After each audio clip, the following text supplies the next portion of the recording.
Assalamualaikum warahmatullahi wabarakatuh. Kami dari kelompok 11 akan menjelaskan atau memaparkan materi yang telah kita diskusikan bersama yang bertemakan pernikahan dini dalam tinjauan sosiologi hukum. Sebelumnya, izinkan saya memperkenalkan diri terlebih dahulu. Perkenalkan, nama saya Ardevi Rokusmawati dengan NPM 335. Kemudian ada rekan saya, Devi Julianti dengan NPM 331.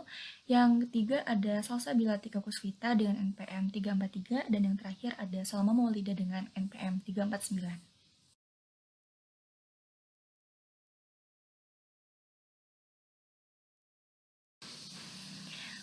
Pernikahan dini.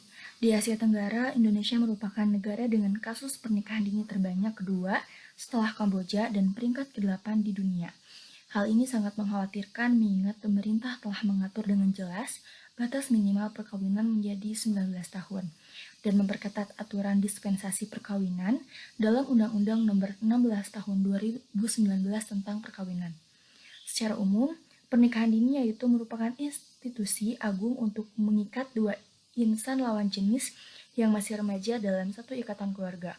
Remaja itu sendiri adalah anak yang ada pada masa peralihan antara masa anak-anak ke dewasa, di mana anak-anak mengalami perubahan-perubahan cepat di segala bidang.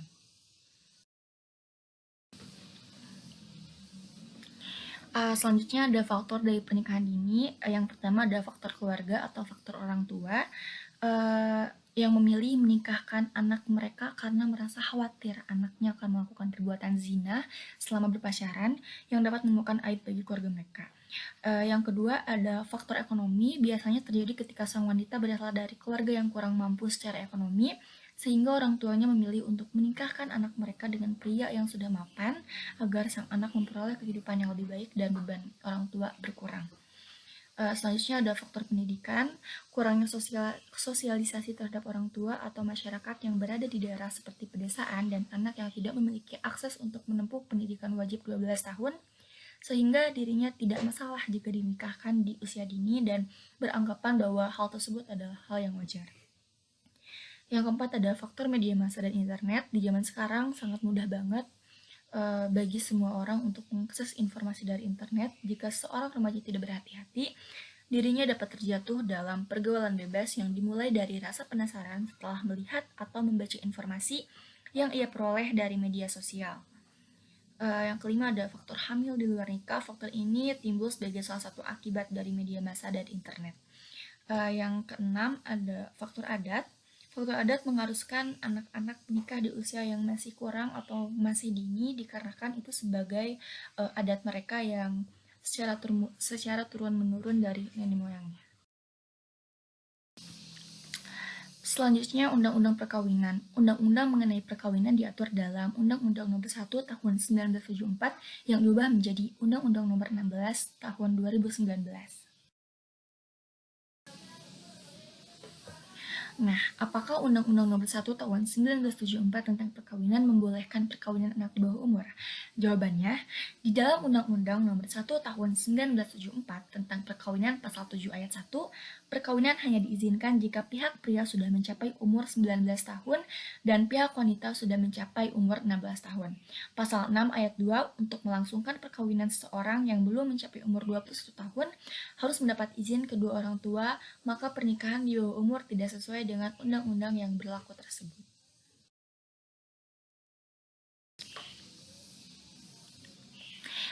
Selanjutnya ada dampak pernikahan dini. Yang pertama ada gangguan mental. Pasangan suami istri remaja yang melakukan pernikahan dini, terutama sebelum menginjak usia 18 tahun, memiliki resiko mengalami gangguan mental sebesar 41%. Contohnya seperti depresi, kecemasan, gangguan disosiatif, atau kepribadian ganda. Mereka masih memerlukan bimbingan dari orang-orang yang lebih tua, sehingga ketika terjadi suatu konflik dalam rumah tangga mereka, tidak sedikit yang pasangan suami istri remaja yang menyelesaikan dengan cara kekerasan. Yang kedua ada tekanan sosial. Masyarakat di negara kita banyak yang tinggal dalam lingkungan komunal, sehingga keluarga, kerabat, tetangga, dan masyarakat dapat membawa suatu beban tersendiri bagi pasangan suami istri remaja. Sang suami akan merasa tertekan karena di usianya yang masih muda, ia dituntut untuk menjadi kepala rumah tangga yang memiliki pekerjaan yang pasti harus menafkahi keluarganya. Yang ketiga, adanya kekerasan rumah tangga. Seperti poin nomor satu, mereka tuh masih memerlukan bimbingan dari orang-orang yang lebih tua karena uh, ketika terjadi suatu konflik dalam rumah tangga, mereka tidak akan mungkin bisa menyelesaikan dengan kepala dingin karena di usianya yang masih kanak-kanak mungkin, sehingga menyelesaikan masalah tersebut dengan kekerasan yang akhirnya berdampak uh, ke poin berempat, perceraian.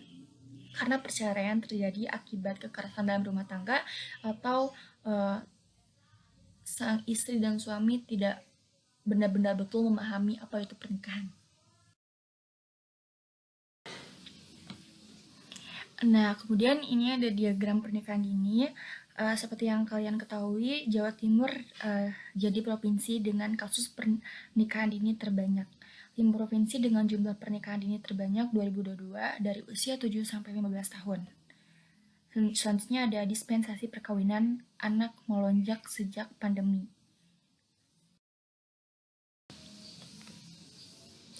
Selanjutnya ada pencegahan daripada pernikahan dini. Yang pertama ada memberikan nasihat dan motivasi kepada para remaja agar tidak menikah di usia dini karena akan berdampak sangat banyak. Seperti di poin sebelumnya saya sudah jelaskan.